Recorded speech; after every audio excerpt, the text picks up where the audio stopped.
So this is my family tree in Family Echo, which is a free resource, and you can log on to it at home as well. Now, as you start to add to your family tree, there's a very important thing. You need to sign in to your account, which you've previously set up, and it's free, as I say.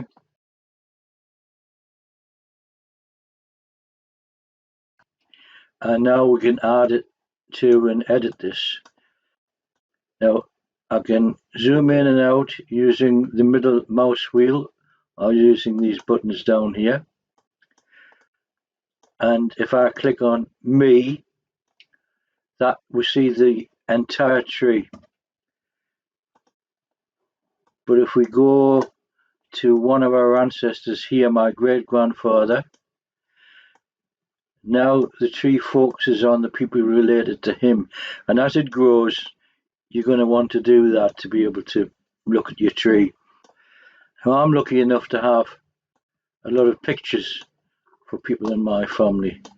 I'll explain how you add images in a moment. I'm going to go back to the focus on me. If you make any additions to your family tree, don't forget to save. And I would get into the habit of doing that regularly, or you'll lose some of your information. I'll tell you a little bit more about how to build the tree in a second, but for now I just want to point out a couple of things down here. We've got options, which allows us to change the colour for male and female from the somewhat hackneyed pink and blue. You can also add various things that appear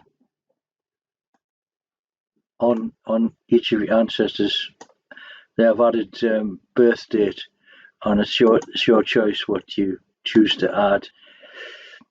This item here, download, is very interesting, and there are various different downloads. You can download as an HTML page, so it exists on your computer, but the most useful is this GEDCOM. And if you export a GEDCOM out of here, you can import that into many other family tree building softwares. Another useful thing on the bottom menu here is this share button. Click on that and this box opens up on the left hand side. For instance, if I click on my mother, see her names come up there in the left hand side. I could put her email in here, write a little message and send an email, and the permissions box here would allow her to edit or view only. But that's pretty pointless because she hasn't got an email. But if you had relatives that you wanted to share in that fashion, you could do. But what's most useful is down here in the bottom, create link. If I want to create a link to the whole tree and send it to someone, I need to click on the root of the tree, which is me, create link, and this will share a start of the family tree with people. So I can copy and paste that. Watch what happens when I paste that into the top of this web browser. It brings up that family tree.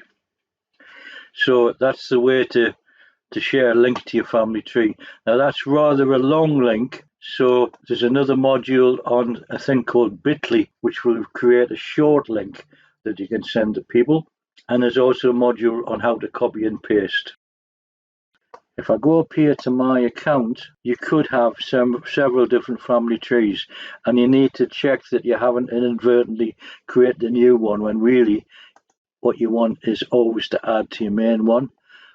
But the reason I'm showing you this is I have a demo, and this is how it begins. So it begins with me. That's you, that's me. If I click on me, this information box on the left hand side is waiting for information.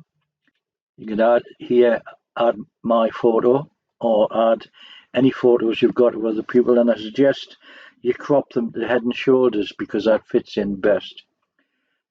So we can edit the details of this person, and I'm going to put my Sunday name in, and I'm going to tick that I'm male and put my birth date in. There are a few things you can add at this point. I've ticked the box, this person is living. If I untick it, you have an option to add the date of that person's death. We can tick them as male or female. The biography tab is useful because you can add other information, birthplace, profession, interests, activities, and biographical notes, so you can add a bit of a story about that person there. So I'm going to click OK, and you'll see now this box has become Stephen Thompson. And if I click on Stephen Thompson, I can add parents. So it's added two parents, mother of Stephen and father of Stephen. So if I select mother, I can go in and edit mother of Stephen's details. The surname now, so in terms of female relatives, you get to add the current name and the surname at birth, that is their maiden name, and this person is living, thankfully.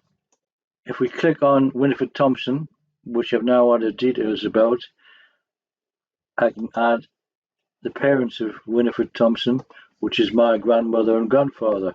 And that's how you build up the tree, steadily going upwards and outwards.